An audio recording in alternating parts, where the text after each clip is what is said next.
Hi friends, welcome back my channel. ఈరోజు ఆలు బజ్జీ చేసుకుందామా? ముందుగా బంగాళదుంపలకి పీల్ తీసి సన్నని ముక్కలుగా కట్ చేసుకొని నీటిలో వేసుకోవాలి. ఇలా నీటిలో వేసుకోవటం వల్ల ముక్కలు నల్లగా మారకుండా ఉంటాయండి.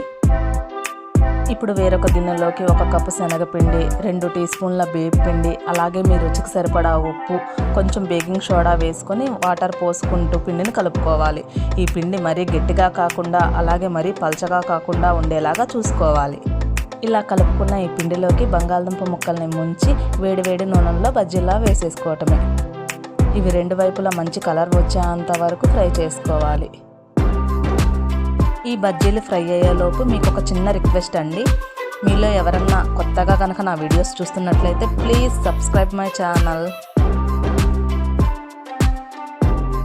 అంతే అండి, వేడివేడిగా ఆలు బజ్జీ రెడీ. ఇది మీరు ఈజీగా 5 మినిట్స్లో చేసుకునే స్నాక్స్ అని కూడా చెప్పొచ్చు. మీకు కనుక నా వీడియోస్ నచ్చితే లైక్ చేయండి, షేర్ చేయండి, అలాగే నా ఛానల్ని సబ్స్క్రైబ్ చేసుకోండి. Bye friends.